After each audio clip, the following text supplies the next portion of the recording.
بات کی طرف اگر ہم متوجہ ہو جائیں کہ ہمیں اپنی زندگی کو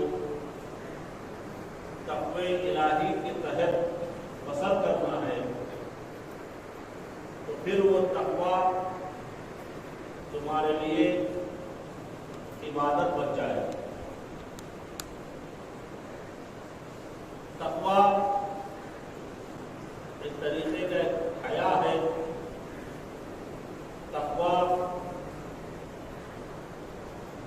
ایک غیرت مندی ہے، تقوی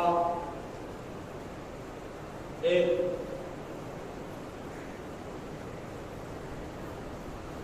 غیرت مندی ہے، اور تقوی علم و خودداری ہے، تقوی پرہیزگاری ہے، تقوی انسان کو انسان کامل بنانے کا ایک بہترین راستہ ہے، بہترین ذریعہ ہے۔ تقوی اپنے زندگی کو سنوارنے کا ایک بہترین تحفہ ہے۔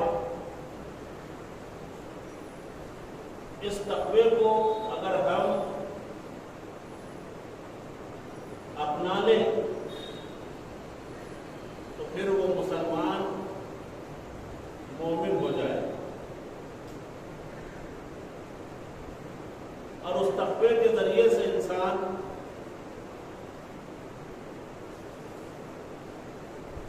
ایک بہترین کامل ترین انسان نظر آئے گا، اور اس تقوی کے ذریعے سے انسان اپنے سارے گناہوں سے محفوظ ہو جائے گا، اور اسی تقوی کے اعتبار سے سارے نیکیوں کے قریب ہو جائے گا۔ جو کچھ بھی اللہ کی جانب سے ہمیں واجبات کی طرف متوجہ کیا گیا ہے، اس پر مائل رہنا، اس کی طرف متوجہ رہنا، اور جو کچھ بھی اللہ کی جانب سے منع کیا گیا ہے اس سے دوری اختیار کرنا، یہ تقوی ہے۔ اور تقوی میں نے کہا ہے غیرت مندی، تقوی ایک انسان کے لیے بہترین اخلاق کا پہلو ہے، اور انسان اس تقوی کے ذریعے سے باکردار سمجھا جاتا ہے، یعنی کل کا کل اگر باکردار ہونا چاہے، با اخلاق ہونا چاہے، بردبار ہونا چاہے، علم اور زاہد اور زہد اس کے پاس ہونا ہو، حیا ہے اس کے پاس، تو سمجھ جاؤ کہ تقوی اسی کا نام۔ جس کے پاس حیا نہیں ہے، جس کے پاس غیرت نہیں ہے، جس کے پاس علم و بردباری نہیں ہے، جس کے پاس زہد نہیں ہے، سمجھ جاؤ کہ وہ متقی نہیں۔ ان تمام چیزوں کو رکھنے والا ہی متقی پرہیزگار کہلاتا ہے۔ محترم، جب انسان اپنی زندگی کا آغاز کرتا ہے تو اس زندگی میں اسے کئی طریقوں کے پیچ و خم نظر آتے ہیں، کئی طریقوں کے ٹھوکریں نظر آتے ہیں، کئی طریقوں کے راستے نظر آتے ہیں. ان ٹھوکروں سے، ان غلط راستوں سے، ان مصیبتوں سے، ان پریشانیوں سے نجات دلانے کا نام ہی تقویٰ ہے. ہر انسان یہ چاہتا عقلاً، فکراً، فکری اعتبار سے، عقلی اعتبار سے ہر عقل مند انسان یہ چاہتا کہ میرا راستہ صاف اور ستھرا راستہ رہے، میرا راستہ پلین رہے، اس میں کوئی گڑبڑی نہ ہو، میرے راستے میں کئی کھڈے نہ ہو. بہترین ہمارے مچھلی پٹنم وجےواڑے کے راستے کی طرح ہو جائے، یہ چاہتا ہے ہر انسان. کار چلانے والا جو راستہ کھڈوں کا ہے، برا ہے، اس راستے میں نہیں جاتا. جو صاف ستھرا، صحیح و سالم، صراط المستقیم، سیدھا راستہ ہے، اس پر جانے کی کوشش کرتا ہے. تو اللہ نے خود ایک سیدھا راستہ قائم کیا ہے، اور نہ صرف سیدھا راستہ قائم کر کے چھوڑ دیا ہے، بلکہ اس سیدھے راستے کی طرف لانے کے لیے ہر قوم میں ہادی کو دیا ہے. تو قرآن کہہ رہا ہے لِكُلِّ قَوْمٍ، ہر قوم کے لیے ہم نے تمہارے لیے، ہر قوم کے لیے ایک ہادی بھیجا ہے، ایک ہدایت کرنے والا بھیجا ہے. یعنی کوئی ایسی قوم نہیں جس میں ہدایت کرنے والا نہ بھیجا گیا. یہ خدا کا بہت بڑا لطف و کرم ہے کہ خداوند عالم نے ہمیں یہ توفیق، ہم کو یہ لطف کیا ہم پر کہ ہر زمانے میں، ہر انسان، ہر قبیلے کے لیے اور ہر جگہ کے لیے ہادی کو بھیجا. اسی لیے ہمارے اسلام میں 1,24,000 انبیاء گزرے.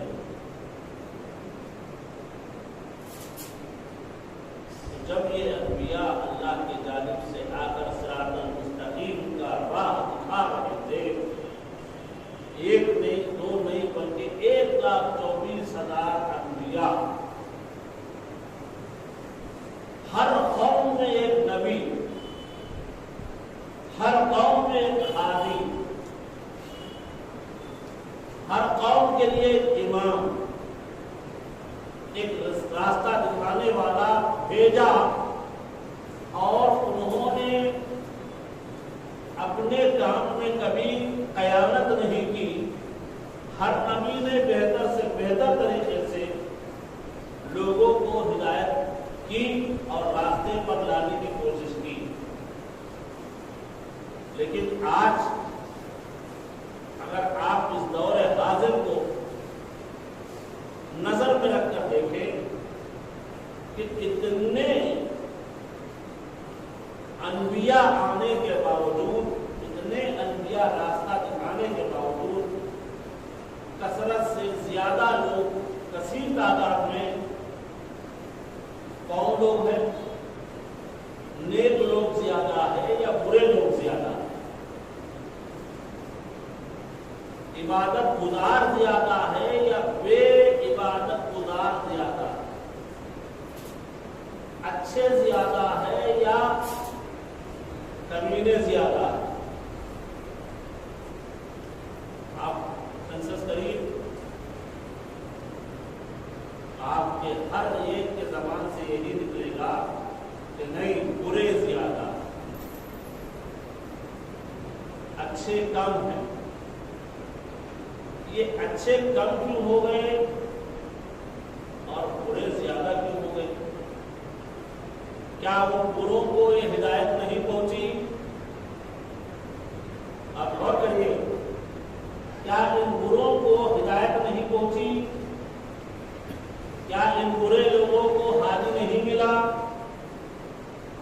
ان کو نہیں معلوم؟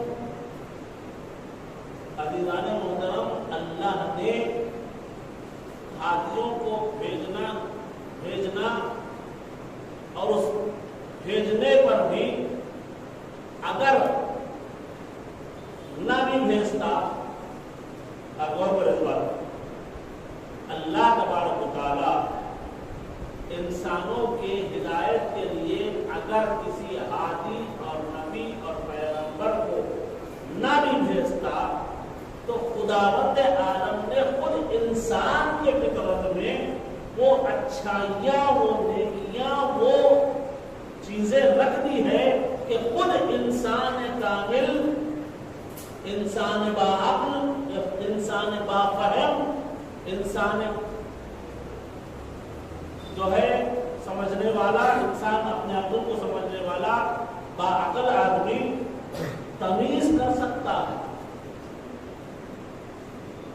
ڈفرینس پیدا کر سکتا ہے کہ نہیں یہ چیز غلط ہے، یہ چیز صحیح ہے، یہ جو کام کر رہا ہوں اس کی میرا نفس اجازت نہیں دیتا، یہ جو میں کام کر رہا ہوں اس کے میرا دل، میرا عقل، میری فکر اجازت نہیں دیتی، لیکن پھر بھی کرتا ہے، لیکن پھر بھی انسان برائی کی طرف جاتا ہے۔ اگر اسے ہدایت بھی نہ دی جائے تب بھی اس کے فطرت میں اللہ نے وہ چیزیں رکھ دی ہے انسان میں کہ وہ برائی کو برائی اور اچھی چیز کو اچھائی تمیز کر سکتا ہے۔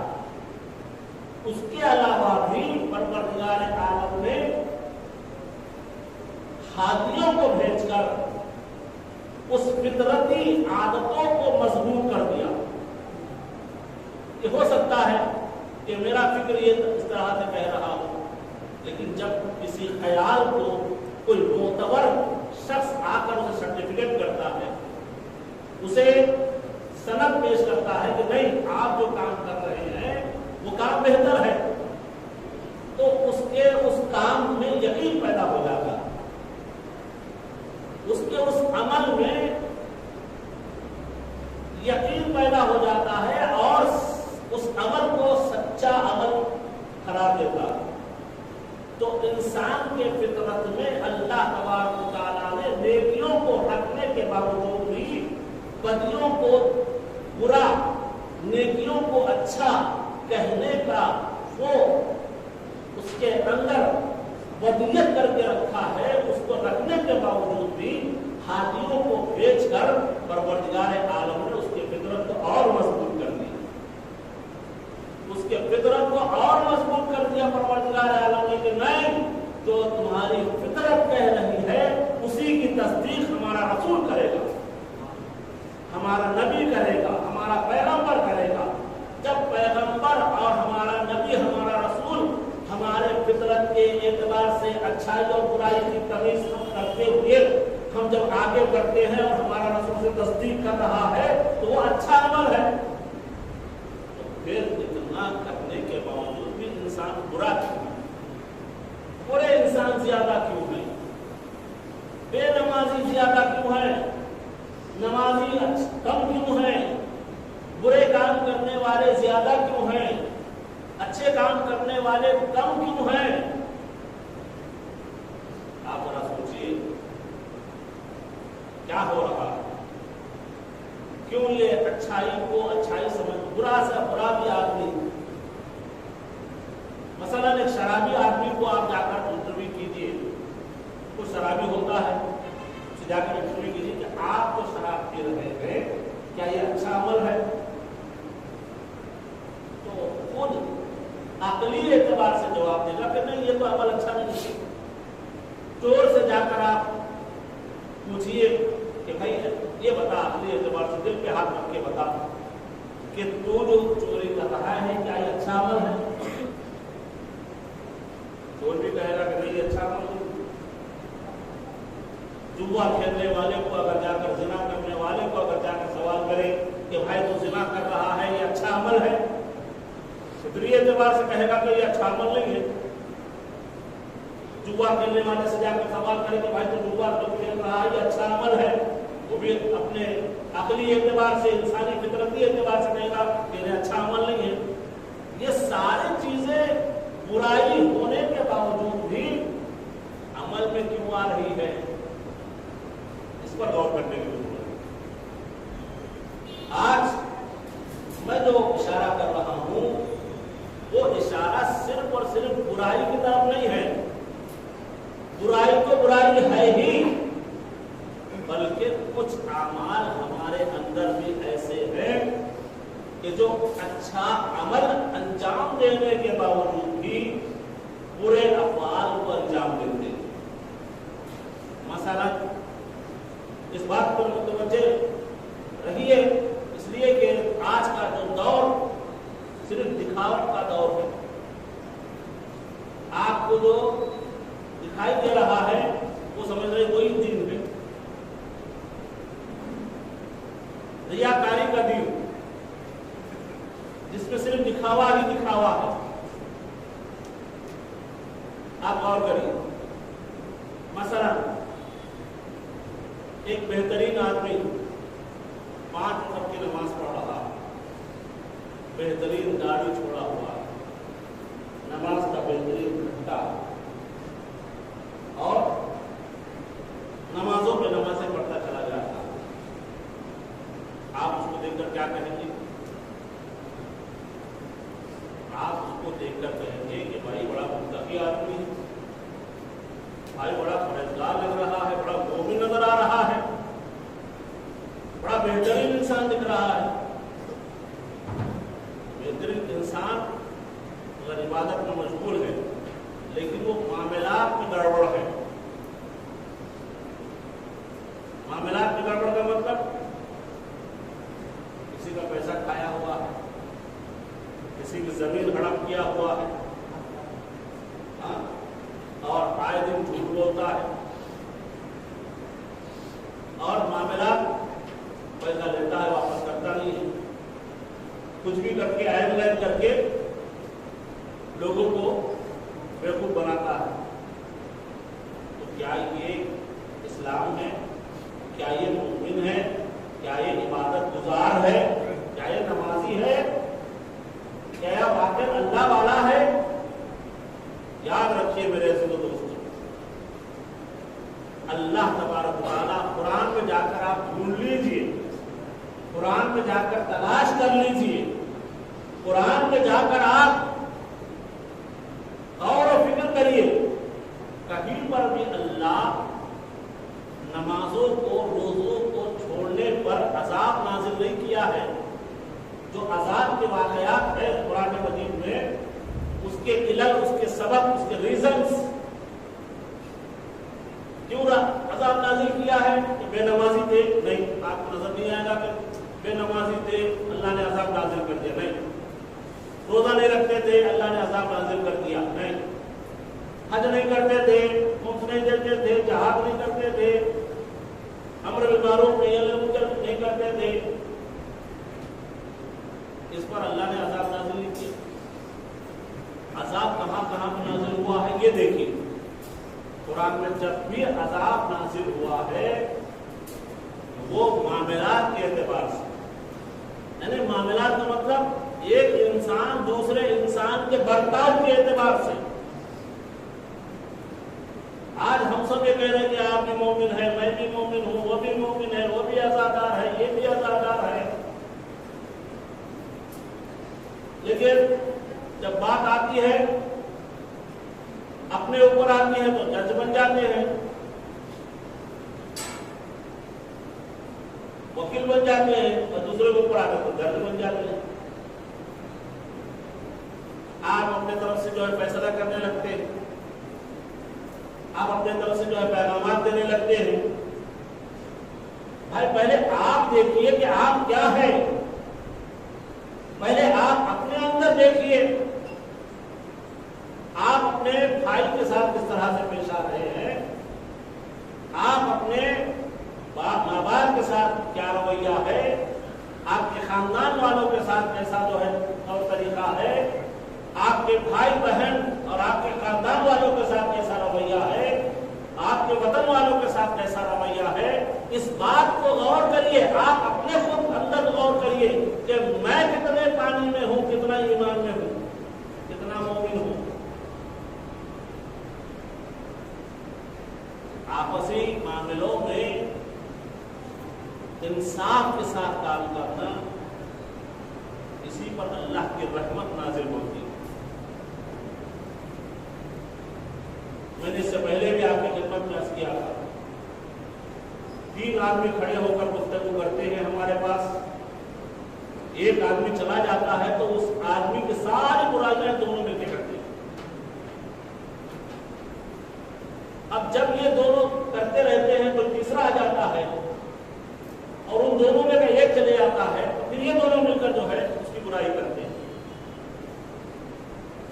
یہ کہاں کا انصاف ہے، یہ کہاں کا جو ہے دین ہے، یہ کہاں کی شریعت ہے، یہ کہاں کے مومن ہیں. عذاب جو نازل ہوتا ہے یہ اسی وجہ سے، اللہ کا عذاب جو آتا ہے کہ معاملات میں صحیح نہیں رہنا. کبھی اس کا پیسہ کھا لیا، کبھی اس کا پیسہ کھا لیا، کبھی یہاں پر ہڑپ کر دیا، وہاں پر ہڑپ کر دیا،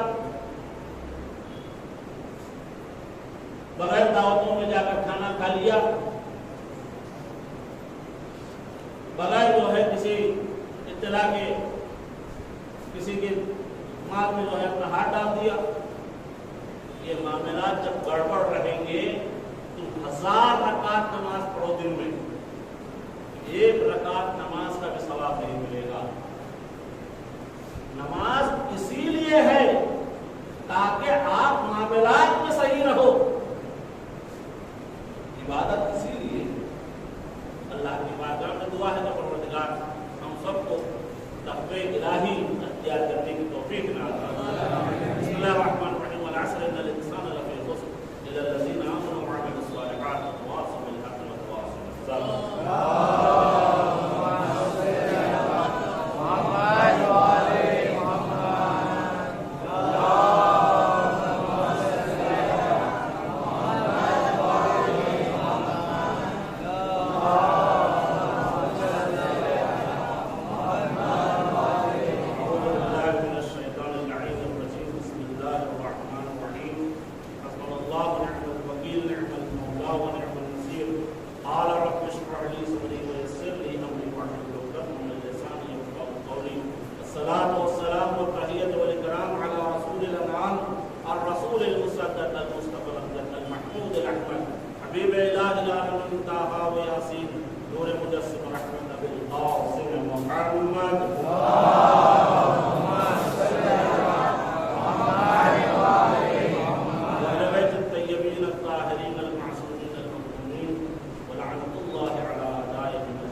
ازدواج کے فلسفے کو، مقصد کو سمجھ لے تو پھر کبھی میاں بیوی میں دراڑ پیدا نہیں ہو سکے گا۔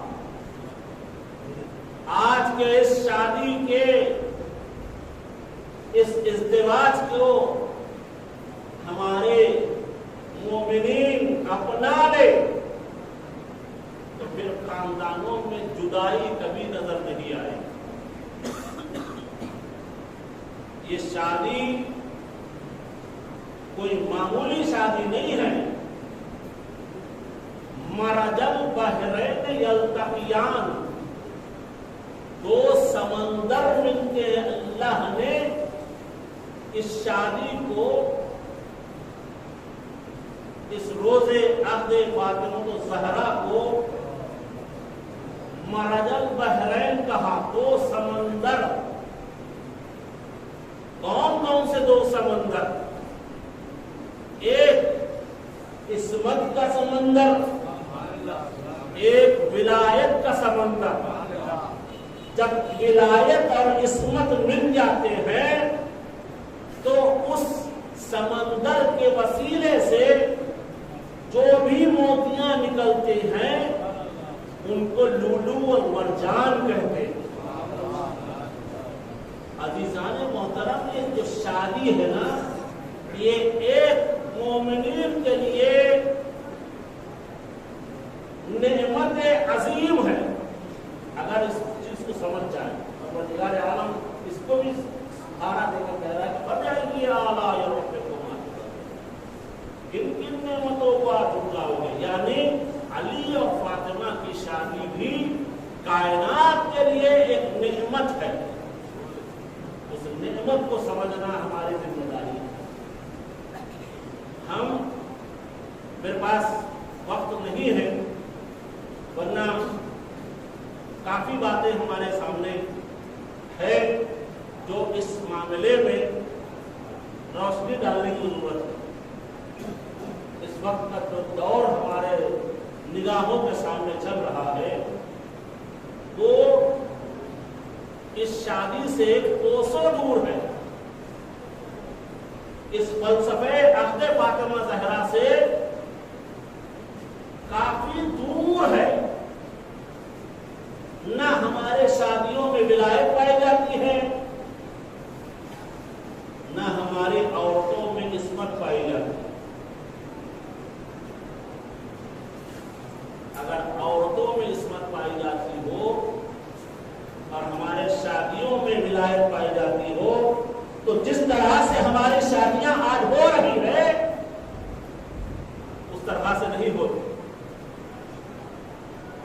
چاہنے والے اپنے رول ماڈل کو دیکھتے ہیں۔